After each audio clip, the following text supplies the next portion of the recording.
Hey loves, welcome or welcome back to my channel. If you are new here, my name is Faith, and today guys, I'll be checking out Candace Owens and Brother Tatum as they speak on exclusive prison audio reviewed. And you guys, I'm excited for this. If you're yet to subscribe to this channel, please consider subscribing. Give this video a massive thumbs up, comment, share, and all that good stuff. And without much ado, let's see what this video is all about. Happiest of Fridays to everybody. The season finale of Convicting a Murderer premiered last night. So today I am joined by my friend and former police officer, Brandon Tatum, to discuss the finale. And Brandon, I think before we even get into the content of this episode, we have to start with the opening of this episode, which is my favorite thing ever. The fandom surrounding Steven Avery. This wonderful musician, this beautiful song that this man created because he believed in Steven Avery's innocence. Well, let's roll the tape. So let's keep talking about Avery. Yeah, let's keep talking till he's set free. Oh, you just listen, I think you'll see why it matters. Oh, really matters.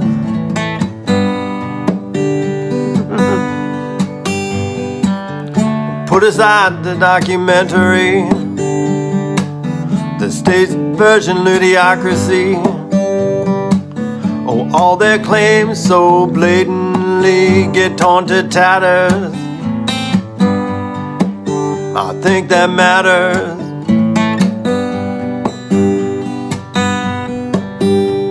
My name's Stacey Seabrook, and I'm from British Columbia, Canada, and I've been following the case since 2015. January 2016, really. And since then, I've written about 17 songs, just making a murderer, Steven Avery, Brendan Dassey related. I really do. I think it matters. This documentary not only resonated in America, this was without a doubt an international success. There were pockets of the world that really, and to this day, are still very much active in posting about the case. I am still struck by Making a Murderer's impact, how it was able to influence so many people in such a big way. My name is Mark Hoddenot. I'm from Australia, and I'm here for the rally. There are supporters of Steven Avery and Brendan Dassey that are hosting rallies, which, by the way, are still going on in front of Manitowoc Courthouse nearly 8 years later. My name is Avery. Steven Avery will call and they'll all sort of pass the phone around like he's a celebrity. Some of those supporters are actually traveling from thousands of miles away. Think about that. I've travelled from Galashiels in the Scottish borders, a train up to Edinburgh, a flight from Edinburgh to London, the City of London Airport to Heathrow by public transport, and then another plane from Heathrow to Chicago and came here. So it's definitely been planes, trains and automobiles. Then there are the supporters who pay for billboards all around Wisconsin offering $100,000 for more information leading to the arrest of Teresa Halbach's murderer. And it's really important to note here that that $100,000 is coming from the supporters' own bank accounts. They're willing to pay that. I'm here to support Steven and Brendan and all their families, as well as to make sure justice is brought to this case. They want to be part of a bigger purpose, part of being able to help this innocent man in their eyes be released from prison. It's a bigger mission than just free Steven and free Brendan. It's about the different people all over the world and in this country that are wrongfully accused. I said it matters. It really matters. Brandon, you know, I couldn't help but notice there were no African Americans, no Black Americans, no Caribbean Americans in this clip. What's your take on what we're watching? What's happening here? He took a boat, a plane, a train, like green eggs and ham, to the other side of the world. They doing too much. That's all I'm saying. They are doing too much. I am convinced people are crazy. I don't care if the man was innocent or not in your mind. Who in their right mind would spend thousands of dollars to go and protest on the side of the road somewhere in Wisconsin? Yeah. I don't get it. I'm assuming he has a family. Is his wife okay with him doing all that? I don't think so. Yeah, I said this is like White Lives Matter. So Black Lives Matter, we smash and take a flat screen TV from Target. They're like plan the routes to come and spend their own money to get here. Passing around the cell phone with him on there. Like they're talking to like Justin Timberlake when he was in NSYNC or something. Like, hey, it's me. Like, oh my gosh, she looked like she was blushing. Yeah, they doing too much. That was a lot. It's a lot. It's embarrassing, to be honest, but it's indicative of how people act. Human beings are just attracted to certain things. They have to find purpose. I would argue that these people got way too much time on their hands. They should probably be at work instead of sitting on the side of the road making up a false, protest for a guy who they really know nothing about.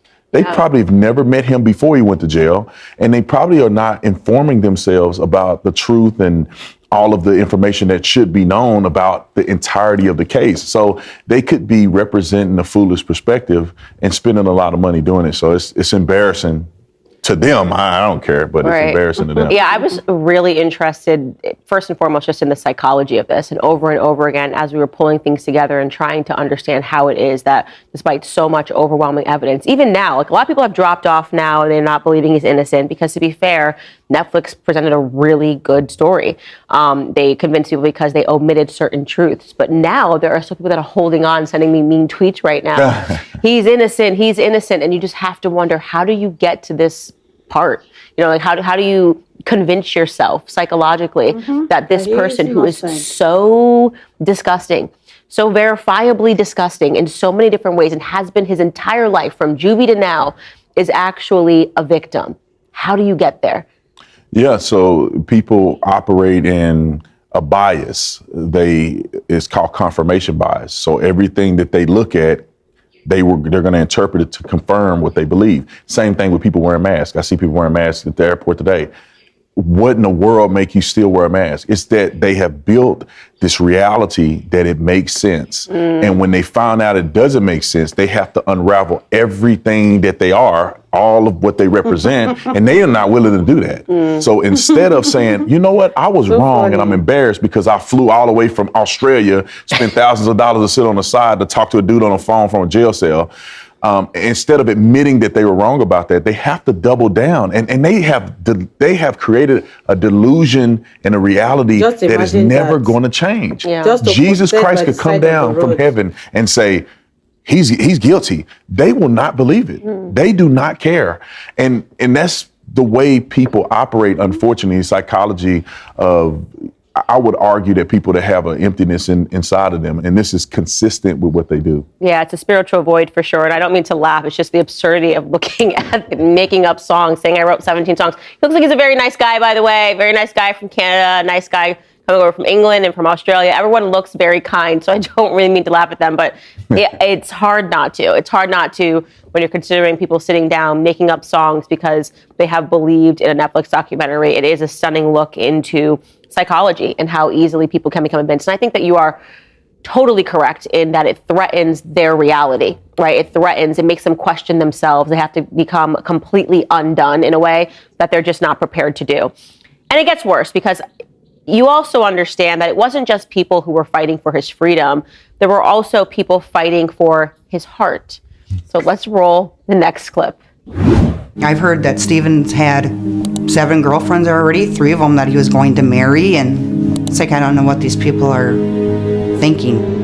You know, historically there has been this phenomenon of women becoming infatuated with convicted killers. Charles Manson, Ted Bundy, and Stephen Avery really was no different. He had girlfriends, he had fiancés, and it really is something to take a look at the letters that were being written back and forth. These are just some letters that he wrote to his once upon a time fiancée.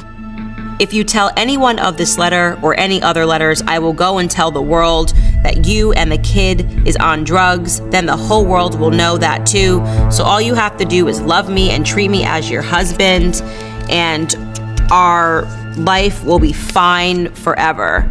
I don't want to hurt you or your kids, so you have to promise you will help us forever. Can you imagine? He also came up with 18 rules for his ex-fiance. You are going to trust me as your husband. I want to see how you treat me as your husband. No way out. We are in this, and I love you as the world. When I call you, you will pick up the phone. You are only a housewife. Another woman who asked not to be named also wrote back and forth with Stephen Avery in prison, and the contents of this letter are pretty disgusting. He wrote to her, I love you. I will blank on the next letter, okay, honey? He then asks her at the end, do you want me to blank in a bag?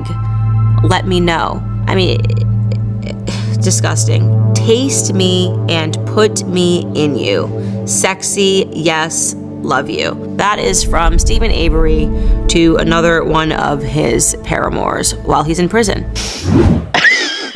I don't know why I can't stop laughing. Because it's crazy. That's why.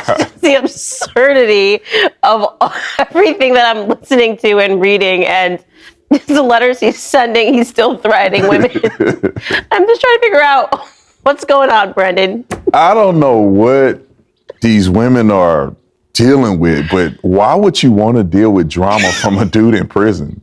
And he's like threatening you from prison. He had 18 rules.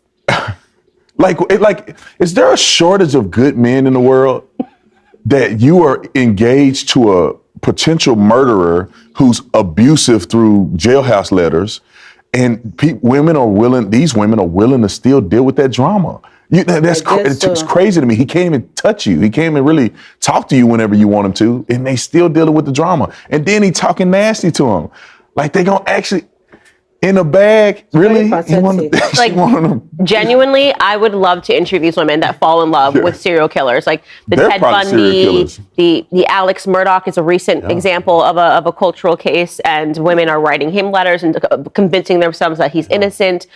I think it really points to not just a lack of men or strong men that are in society, but actually what you're dealing with is actually a crisis in women. Like, the problem is the women. What is wrong with you? Why are you so broken? You think that you're going to fix this person? This person just killed somebody. Wouldn't you be scared, right? Is it not plausible to you after reading his letters, which are remarkably violent, right? They're remarkably sexual. Is it not plausible at all to you that maybe this sexual deviant and this murderer, and like maybe he has it within him to rape and murder somebody, and I might be the next person? Like, what are they looking for in this exchange of letters? And how do you get so far in your correspondence that you're like, not only do I love you, like I want to marry you. I know that you're going to be in prison forever, but I want to be your wife. This man had fiancés in prison. Think about that. Yeah, it's called narcissism. Yeah. These women believe they can fix anybody. And they think they can they go and find, they're trying to play Captain Saver, Build-A-Bear, or whatever they're doing with these men. And they are trying to get the worst man on planet Earth, potentially, that has done the most heinous crime ever and say, look at me, I can even fix him. I mean, I'm not going to say God couldn't fix him, but God is working on him. He ain't got it yet. And somehow these women think they're going to fix this guy. Yeah. It's crazy because, like you said, it's not the first time that this has happened. This is a phenomenon. Daddy issues. These women must have daddy issues. Have to. I don't understand Ted Bundy. People that have done heinous crimes, documented. In many cases, they've admitted to. There's tapes, there's records, and women still want to go, and they probably get conjugal visits. They still go and lay up with these men, knowing they have 100 wives in prison, and they still do it.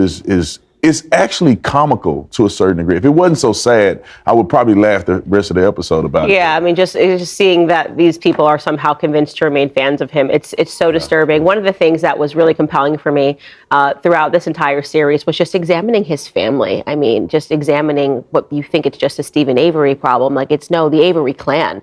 And we kept talking about his relationship with his father, who goes by Pa, and how Pa was very much the driver of this horse in the situation. It's just very obvious that when he speaks to Stephen, he understands that Stephen's done something. In my view, he understands, but he doesn't care. He could just routinely kind of mocks the situation. He's the person that in my view, convinced Brendan, which we saw in a prior episode, not to take the plea deal. People are like, why is Brendan in prison for so long? They offered him a plea deal. Brendan was going to take it. And then Pa gets on the phone. The grandpa gets on the phone and says, I'm going to tie them by their nuts and drag them down with my truck. And he's super crazy. So I want to cut to this phone call, which we had of Pa speaking with Stephen Avery. Stephen Avery is telling his father, they have gone through the burn pit and they have found pieces of Teresa Hallback's muscle. Let me know if you think this is a normal reaction for your father to have if you call him and basically say, they got me. Take a listen.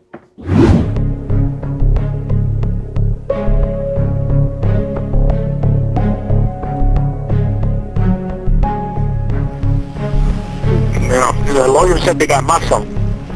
They got nothing? They got muscle. Muscle? Muscle? Yeah. Muscle from what? In the pit. From her. From her. It matches her.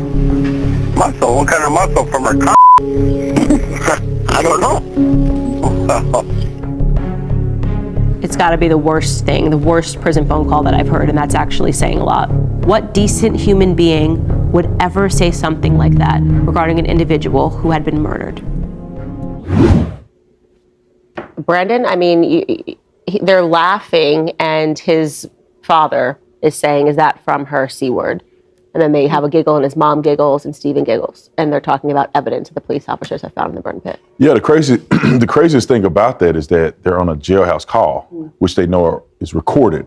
So if you are as brazen as they appear to be, which means you're going to joke about potentially this woman's muscle, even if Stephen Avery is remaining that he didn't do it, whoever he think did it, the girl's dead body is still there, and there's pieces of her body that a normal person wouldn't make fun of because you would still feel sorry for her, even if you didn't do it. Right. You'd be like, well, it's still sad somebody killed her, and pieces of her muscle is found on my property. I still feel some type of way on a recorded jailhouse call. I mean, the audacity and the brazenness of the conversation is telling. Them joking about sexual stuff indicates to me that maybe this is a consistent thing. This is how he was raised. His daddy is just as nasty and dirty and sexualized as he is to find that, potential muscle from a person's genitalia is somehow comical. Right. And so I think it speaks in volumes to a certain degree. If somebody is looking at this to want to really evaluate what kind of people we're dealing with, I think a rational person would make fun of that. And they definitely wouldn't do it on a recorded phone call. Right, and when you go through just the criminal history of all of the Avery clan, there's so many instances of pedophilia, sexual deviancy. I mean, we talked in previous episodes about just his porn collection, how he so comfortably says, like, oh, I was just in the room watching some porn. Like, he's clearly a porn addict, doesn't even view it as anything weird, and those sorts of things can create sexual deviancy down the line. And so when I hear that prison phone call, first and foremost, if you're still part of the deluded few that believe that he is innocent, when you find out that they have found muscle on your property, you'd be incredulous. When you told your dad, he'd be equally as incredulous. How did that get there? What do you mean? How could that possibly have gotten there? What's going on here? You're not just going to be like, oh, did you find a piece of her C word? Ah, ha, ha, ha, ha, ha, ha. That's not the normal behavior of somebody who's innocent. It's just basically you saying to your dad, like, all right, we got a little more to deal with here because they've got something concrete, and your dad is basically mocking it. And so it's super disturbing to hear that phone call, and it's just also disturbing to realize they're talking about someone that they knew was dead. They knew was dead. They knew that she had died violently, and they are mocking her and talking about her private areas in such a derogatory manner. Definitely one of the grossest prison calls that I've heard. We also have this exclusive audio clip, and this was something that we didn't actually include in the docuseries, and this is Ma. So just to be clear, Ma is Dolores Avery. She was just on the phone call that you just heard. She was also cackling and laughing as he was talking to both of them at the same time. So really good people, and they're going to keep continuing to be good people in this clip. Take a listen. Yeah, because it sounds like if they get you for murder, you don't get that money. Oh, Horbucks get it, or whatever her name is. Yeah, if they sue for it. Yeah. Yeah.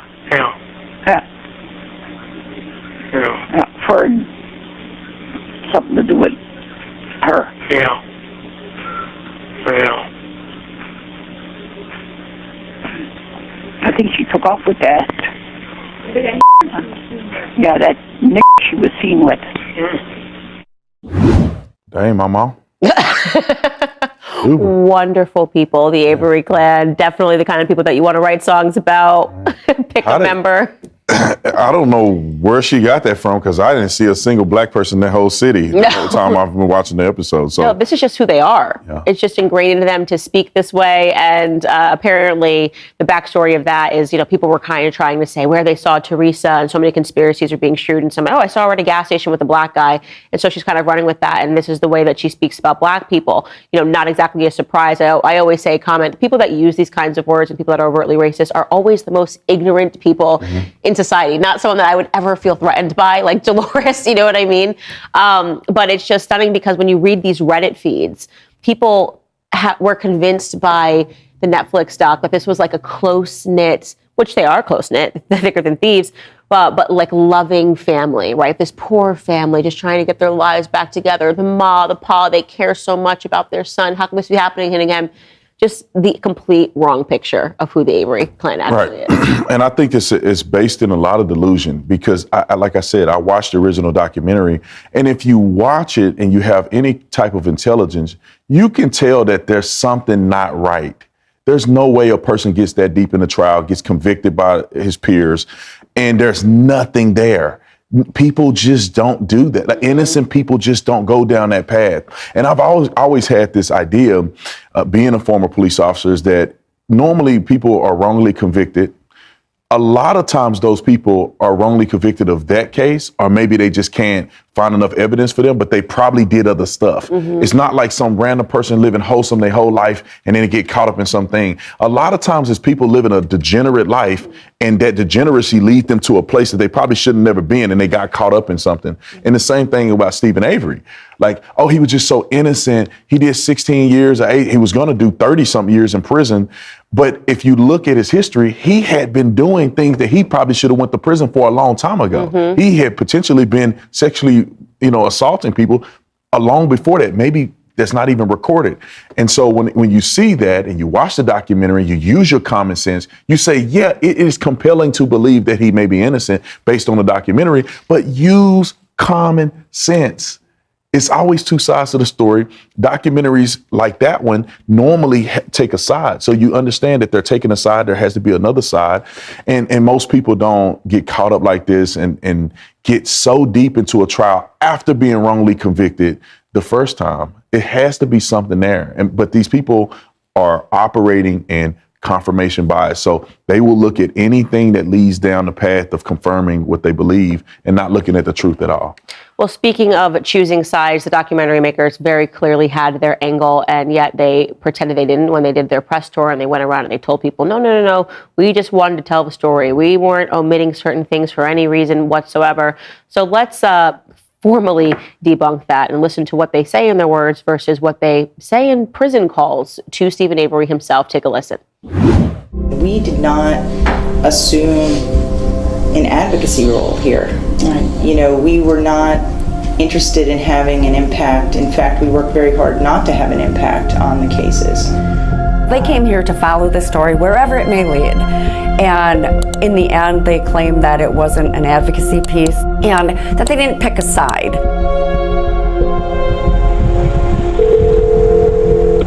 Hello? This is Steve. Hi, Laura. How are you? All right.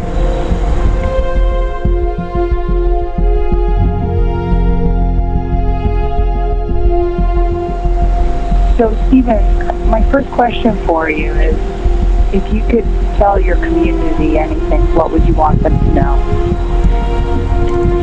Am I innocent man again? Who's doing this to me? Somebody is. I can't figure it out. They were really there to determine if there was a problem with the criminal justice system. I hear what you're saying, and I believe what you're saying, and I feel for you. In the very first interview that the filmmakers did with Stephen, Laura Ricciardi tells him that the reason that she wants to do the film is because she believes that it will help him in some way. Well, I hope you can remain strong and hopeful in there. I hope that what I'm doing with this film helps in some way. I really believe that it will, and that's why I want to do it. Thank you. My pleasure. But yet years later, after their film is released, the filmmakers suddenly back up on that claim. They say that it didn't matter if Stephen was guilty or innocent. As a matter of fact, they say that they tried really hard not to have an impact on the case. They weren't involved. We were not there to figure out what had happened to Teresa. We weren't asking questions about the facts of the case. We weren't really... But if you ask Stephen, the filmmakers were very much involved in helping him with his defense.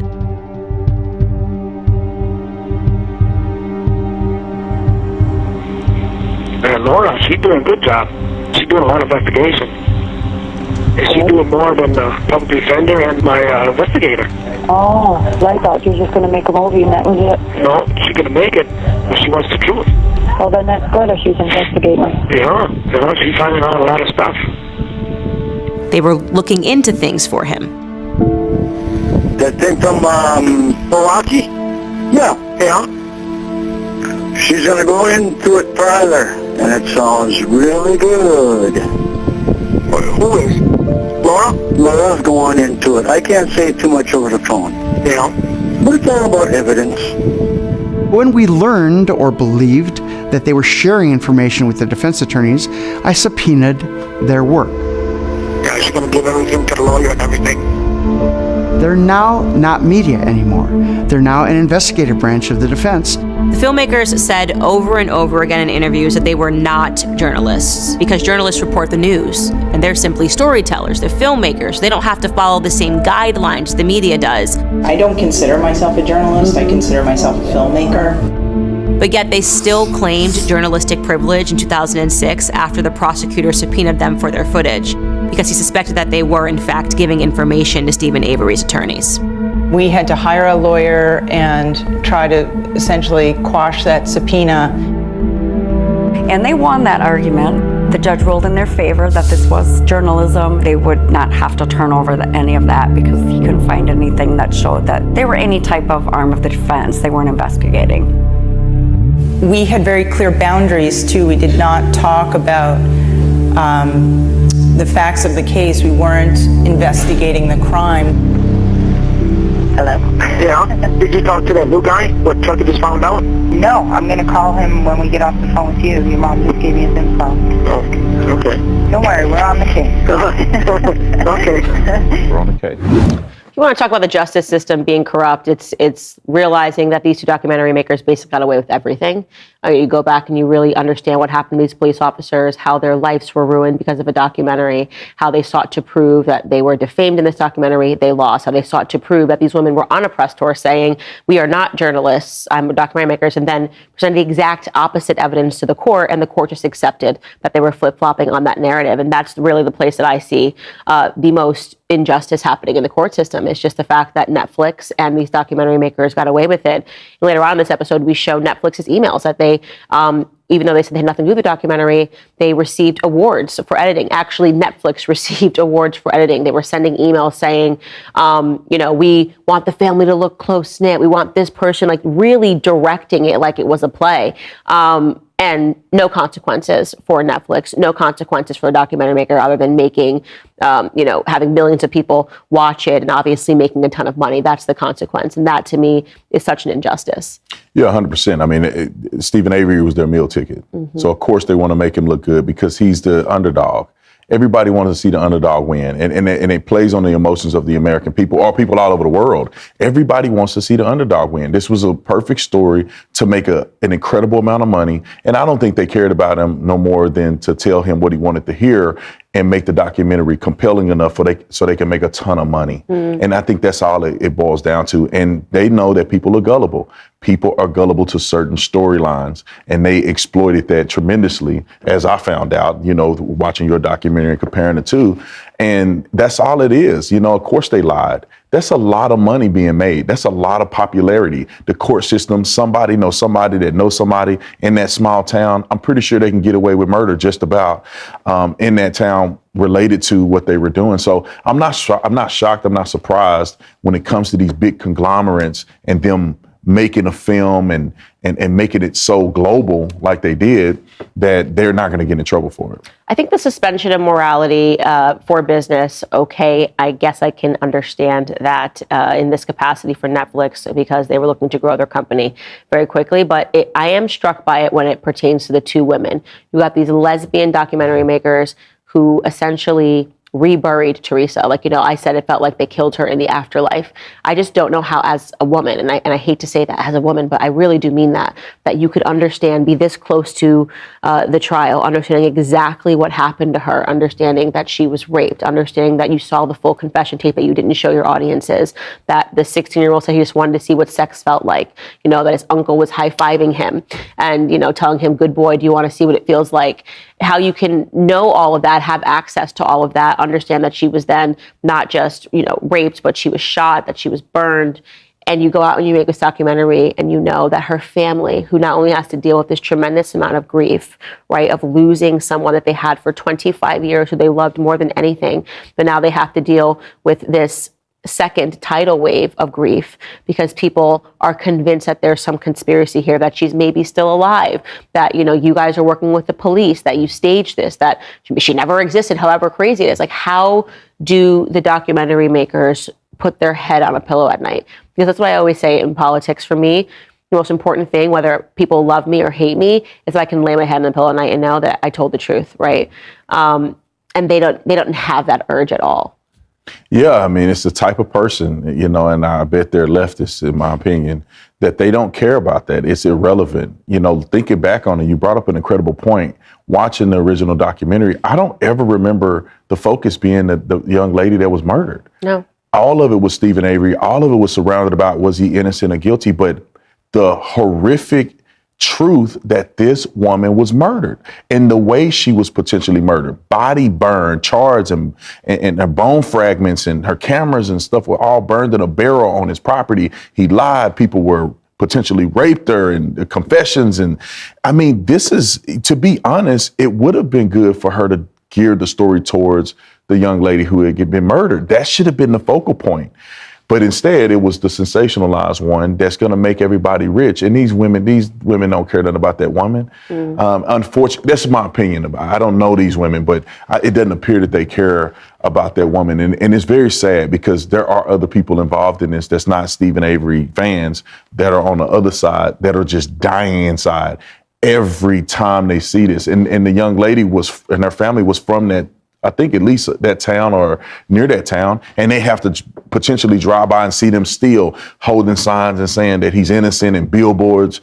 It's horrific. It reminds me a lot of the way that they did George Floyd. And I don't want to rehash that, but, you know, imagine him having a statue somewhere and the woman that he conducted a home invasion on that was pregnant at the time, that she's probably traumatized over that, have to drive by and see a statue of this crackhead every time she go by. I mean, just reliving the pain is something that I think is shameful. I would love to see them apologize at least for that and say, we did a documentary, we did what we did, but we are apologizing if we offended the family of the person who was deceased. Right. And I am struck by that. I think their silence right now is profound. They know that this series is out. They've had press reaching out to them, asking them questions, what they think about it. And they're silent. And they're now broken up because they were a couple. They were a lesbian couple. They're now, you know, no longer together. And I think that they probably have to sit and stew with that. And money is never worth it. That's what I always say. Keep your morals intact, because the money is never going to be worth selling out, and especially doing something so horrific. We did explore who Teresa Halbach was in this last episode. I hope you guys enjoyed that.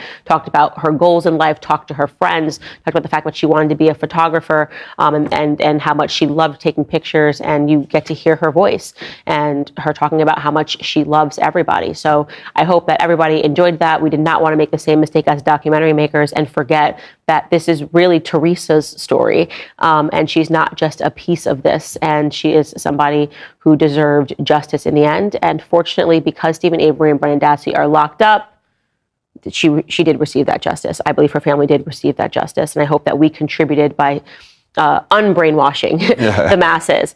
We are out of time, but I do want to at least read 3 or 4 of your comments. I'll read them really quickly. Candace, you did it. I was Team Avery and Dassey for years. I was on the fence in the beginning of the series. I subscribed to Daily Wire Plus finally for this, but wow, I thought Stephen was just so sweet, simple, and innocent, but I was so wrong. And Brandon, He really did do it. He could have apologized, did his time and been out by now. Shame, his family is backwards and twisted. Candace, good work. Next comment, I wasn't the least bit surprised to learn about Stephen abusing Brendan. That was a huge drop. And Brendan was talking on the prison phone calls about how Stephen used to touch him too. From early on in this series, we've both seen and heard about his abusive tendencies. I absolutely think he threatened Brendan's life if he told anybody about it. I don't know if it makes me evil because I don't have sympathy for Brendan. He had an opportunity to call 911 or tell his mom what happened, and he didn't. Brendan, was Teresa's only lifeline, and I imagine her eyes pleading with him to help save her. But he ultimately chose not to be the hero that he could have been, but rather a cold-blooded rapist and a murderer. The only person I feel sympathy for is Teresa Hallback. I would say the same. That's how I feel after listening to Brendan's confession. When he said, I just want to see what it felt like. It was such a 16-year-old thing to say. It let you know that, yes, is he stupid? Yes. Is he low IQ? Yes. But the fact that he recalled everything in such incredible detail. I mean, I think Netflix tried to make people think that he was mentally retarded, and he wasn't mentally retarded. He was just somebody who wanted to have sex. And 16-year-olds are impulsive, and for him, that transpired as rape. Lastly, I believe Stephen abused Brendan and his cousins physically and even sexually. That being said, Brendan's mom did not protect him and did not tell him to take a plea. The opposite, in fact, but I believe Brendan is where he belongs, listening to the phone calls and the confessions. So we've had tons of you guys pouring in, telling us that I changed your mind, right? Just by showing you more information, which is always my goal, is to just allow people to make decisions, but give them all of the information. Don't leave things out because you want people to be tailored to your narrative or what it is. And this was something that was a challenge for me because people were really committed and they were like, stay out of this, Candace. We followed this for years.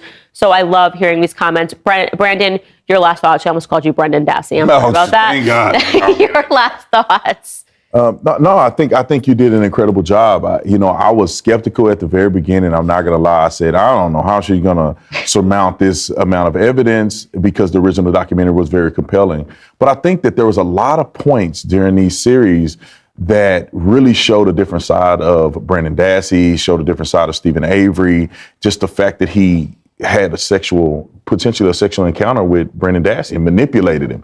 That was something that I didn't expect to happen. And that changes a lot. Even his communication with his ex or his ex-wife, or one of them where he was talking about he was going to kill her, sending the messages to the kids to talk to her through the kids. Happy Easter. When daddy gets out, I'm going to kill your mommy. Yeah, I'm going to mutilate your mom. Like, anybody that's an innocent man that have done that much time in prison for something he didn't do wouldn't come out and be a raging lunatic enough to tell your kids you're going to mutilate their mom. It seems like he is the person that obviously has been revealed, and I think you did a really good job. And that was a big challenge. Yeah. And I was like, Candace is my girl. Please don't go down like this.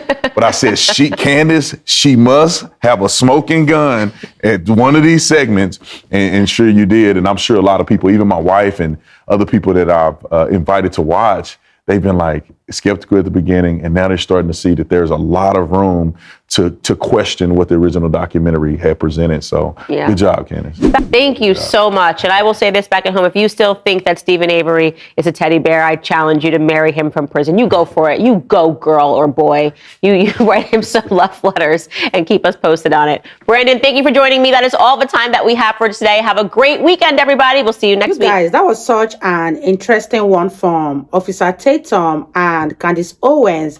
Let me know what your thoughts are on this video. Do you think that Stephen Avery is innocent according to the people protesting for him? And what beats my imagination is how far someone can come using different modes of transportation just to come and protest on a street or by the side of the road. It's very hilarious and it's not making sense. I guess they have lots of time on their hands. I don't know how someone will travel all the way from another country just to come to the side of the road to protest.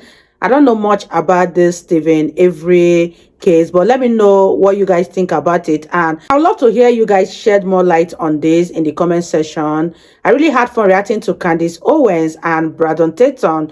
They both make a very good team when they come together to speak on a particular topic. This was so interesting to watch, and I really learned a thing or two listening to them speak. It was such an interactive, interesting session, and I enjoyed every minute that it lasted. If you guys totally enjoyed watching, give this video a massive thumbs up, comment, share, and all that good stuff. And this is me officially signing out. I'll see you guys in my next video. Bye guys.